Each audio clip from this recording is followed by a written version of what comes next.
Hey, welcome to Graphic Policy Television, GPTV. I'm Brett. It's Wednesday, which means it's brand new comic book day. New comics are hitting the shelves all across the world. Digitally, physically, it's like the best day of the week because it's new comic book day.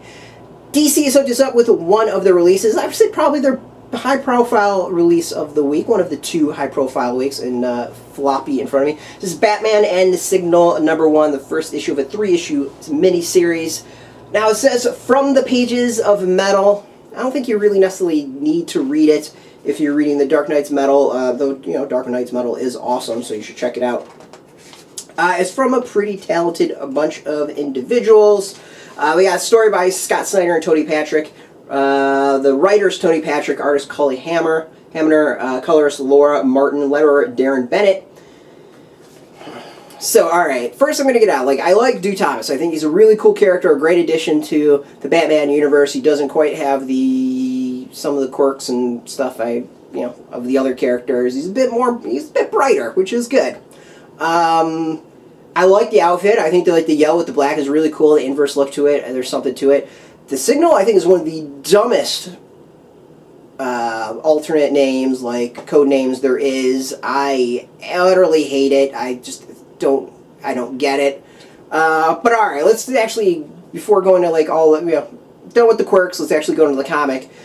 The comic itself is really interesting, and I think it's interesting not because it reminds me it's tied into Dark Knight's Metal. If anything, Dark Knight's Metal is over at this point. There's a reference to the past, so clearly things work out.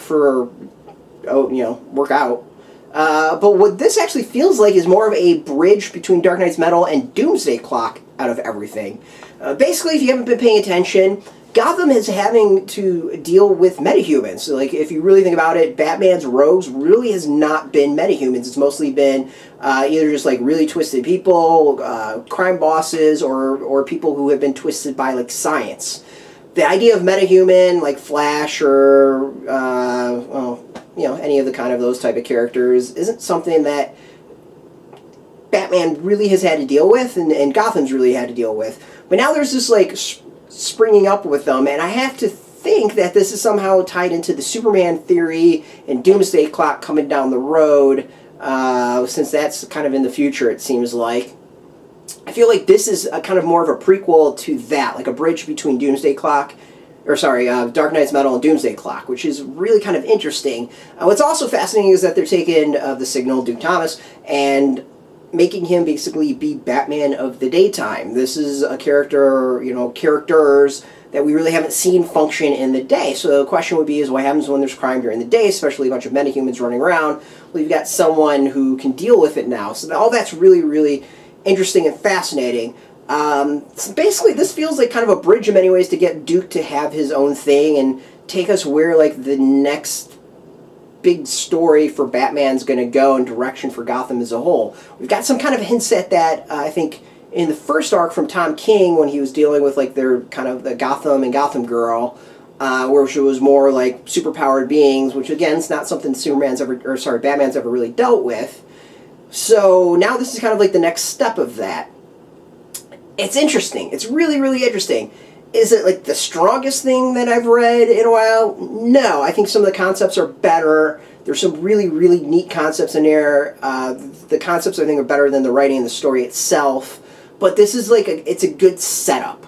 If you're going to do just a letter grade, this is probably a solid B for me, which is crazy because Snyder usually rocks out at A's.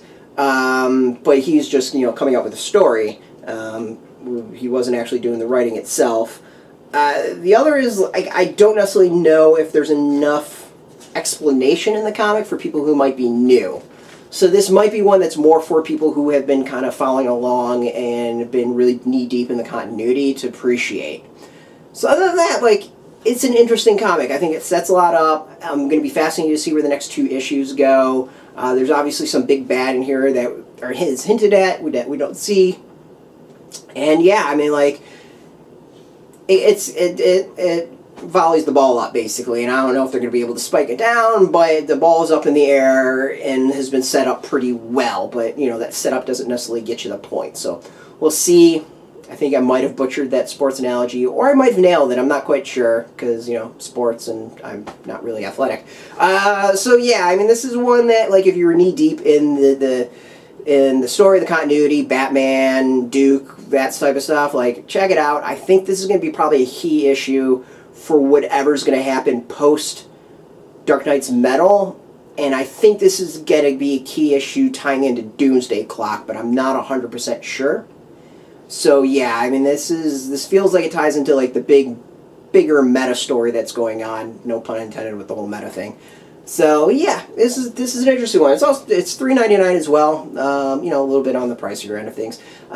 So yeah, that's my rambling review. I want to thank DC Comics for hooking us up as always. Check this out. I also want to put a plug in Exit Stage Left, Snagglepuss Chronicles, which is out today from DC as well. It is one of the best comics that I have read, obviously this year, but probably in the last few years. It is a debut that's utterly amazing. I'm repeating our review of it today at 11 a.m. Eastern on graphicpolicy.com. Mark Russell knocked it out of the park. It is easily a contender for Best Comic of the Year, and we're only in the first week. Basically, all other comics probably show weep at this point, and the fact that Russell basically dropped the mic with this. It is an awesome comic, so go check that out as well. Again, DC Comics hooked us up with this, hooked us up with Snagglepuss, as always, with review copies. Really appreciate it. Thank you for the support. Thank you for watching, as always. If you're into DC, if you're into Batman, if you're into comics in general, check us out every single day at graphicpolicy.com. We're on Twitter, Facebook, YouTube, Tumblr at Graphic Policy, and I should say, and I totally skipped it, go get this at comic book shops. If you don't know if the shop's near you, there's a link. Put in your zip code, and it'll tell you if a shop's near you. And if there's no shop, we got some affiliate links. They are affiliate links, so you get a percentage. I think I covered everything with that. As always, thanks so much for watching. Until next time, I guess, like, be the Signal? Nah, be the Batman. Keep it geeky.